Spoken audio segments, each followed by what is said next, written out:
Under Executive Order 9066 in 1942, President Franklin Roosevelt authorized the relocation and internment of everyone of Japanese ancestry on the West Coast.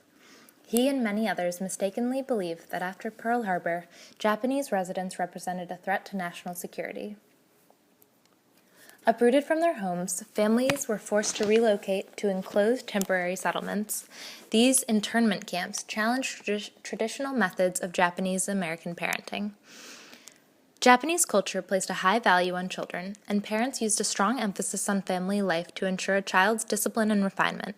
However, this family model proved impossible to maintain in the camps. Children spent most of their time in carefully monitored school and school-sponsored extracurricular activities.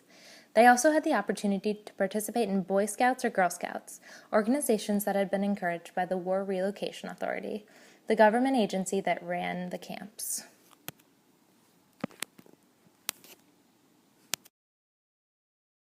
Scout life in internment camps soon became incredibly popular.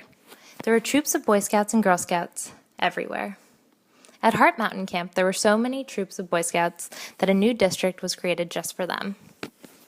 In a lot of ways, Japanese American Scouts acted just like other Scouts across America. They played sports, went hiking, marched in parades, and helped raise the American flag in each camp. These Scouts did face more obstacles, however, than most other Scouts because it was much tougher to advance when you were behind the walls of an internment camp.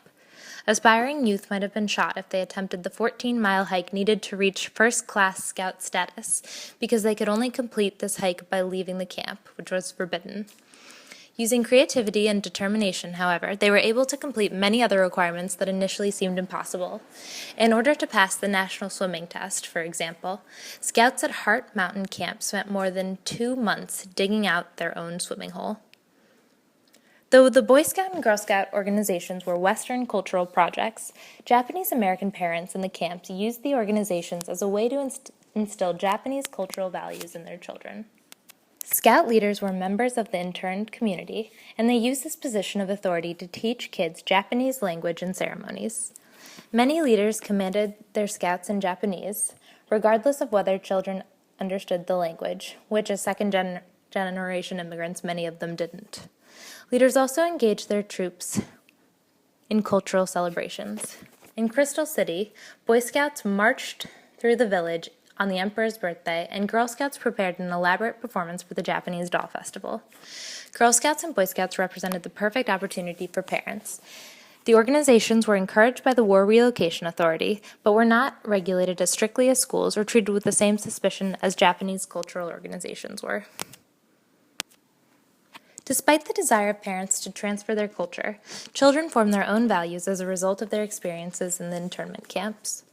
When adults launched a large revolt at Manzanar Camp, Boy Scouts defied their kin to protect the flag.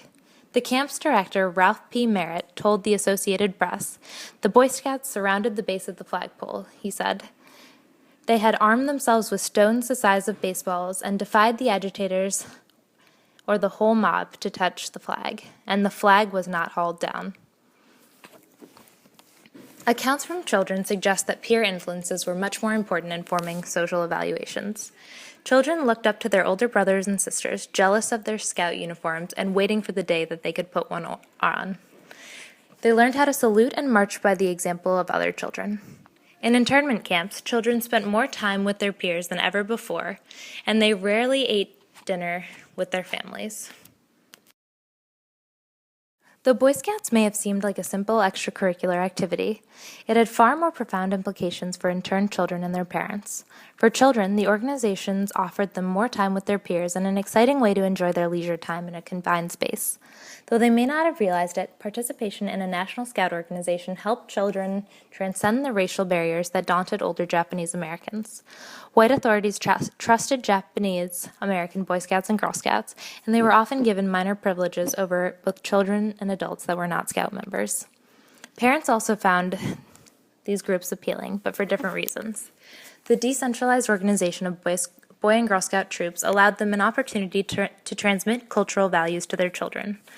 Ultimately, these young Scouts determined for themselves the lesson they gained from their Scout experiences, and for better or for worse, these experiences helped guide their transition back into post-war America.